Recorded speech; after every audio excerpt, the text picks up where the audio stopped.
हर हर महादेव, ओम नमः शिवाय। स्वागत है आप सभी का मेरे चैनल शिवोहम शिवोहम पर। हर हर महादेव साथियों, आज हम बात करेंगे सावन माह में रुद्राभिषेक का क्या महत्व है। रुद्राभिषेक कब करना चाहिए और रुद्राभिषेक का में हवन होना चाहिए या नहीं, और अगर किसी की सामर्थ्य नहीं है तो रुद्राभिषेक आप घर पर भी कर सकते हैं। तो आइए साथियों, वीडियो को शुरू करते हैं। पर वीडियो शुरू करने से पहले साथियों, मेरा निवेदन है आपसे, वीडियो को अंत तक देखिएगा और प्लीज़ मुझे कमेंट सेक्शन में आप अपने सजेशन भी बता सकते हैं। तो अब वीडियो को हम शुरू करते हैं। श्रावण मास भगवान भोलेनाथ जी को समर्पित होता है और हिंदू धर्म में श्रावण मास को बहुत प्रिय और पवित्र महीना माना गया है। मान्यता है श्रावण मास में भगवान भोलेनाथ पृथ्वी का भ्रमण करते हैं और इसीलिए यह महीना इतना पावन माना जाता है। तभी सभी शिव भक्त अपनी भक्ति में कोई कमी नहीं रहने देते हैं सावन के महीने में। जिससे जितना हो पाता है वह अपनी भक्ति को दर्शाते हैं। कोई सावन सोमवार का व्रत करते हैं, कोई एक महीने का श्रावण का व्रत करते हैं, कोई रुद्राभिषेक करके अपना दृश्य दर्शाता है और अनेकों प्रकार से भक्त अपनी भक्ति को दर्शाते हैं। बहुत अद्भुत और अलौकिक महिमा है श्रावण मास की। इसीलिए श्रावण मास में भोलेनाथ की आराधना विशेष रूप से करनी चाहिए और खासकर रुद्राभिषेक ज़रूर करना चाहिए और पार्थिव शिवलिंग बनाकर उनका निर्माण करके भी पूजा अर्चना ज़रूर करनी चाहिए, क्योंकि पार्थिव शिवलिंग की महिमा सबसे ज़्यादा मानी जाती है।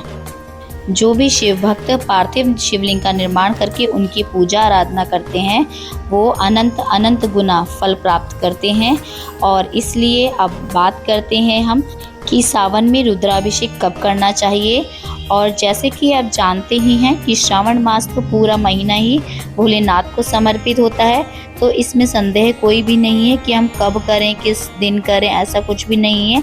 आप श्रावण मास के पूरे महीने में किसी भी दिन आप रुद्राभिषेक कर सकते हैं।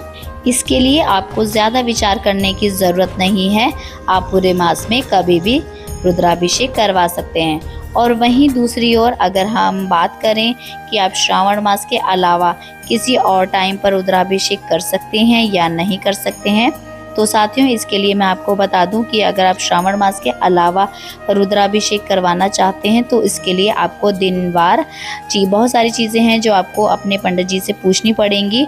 आपको पूछकर ही किसी जो भी वो टाइम बताएंगे उस टाइम पर आपको रुद्राभिषेक करवाना होगा।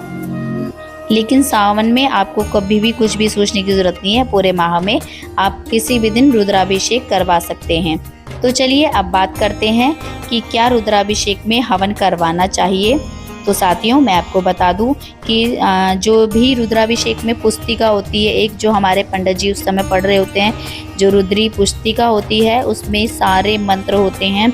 तो इसीलिए वो सारे हवन वाले ही जो हवन में मंत्र पढ़े जाते हैं वो सारे इस रुद्री पुस्तक में होते हैं। तो इसीलिए हवन हमें करवाने की कोई ऐसी आवश्यकता नहीं होती है, सारे ही मंत्र रुद्री पुस्तिका में विद्यमान होते हैं। और साथियों रुद्राभिषेक करवाते हुए एक आवश्यक बात ये है कि आप जब भी रुद्राभिषेक कराएं तो आप अगर सामर्थ्य है तो आप 2 या 3 ब्राह्मण आपकी पूजा में होने चाहिए। इस बात का आप खास तौर पर ध्यान रखिएगा। और अगर सामर्थ्य नहीं है तो भी कोई बात नहीं है, आप एक ही ब्राह्मण जी से अपनी रुद्राभिषेक की पूजा करवा सकते हैं।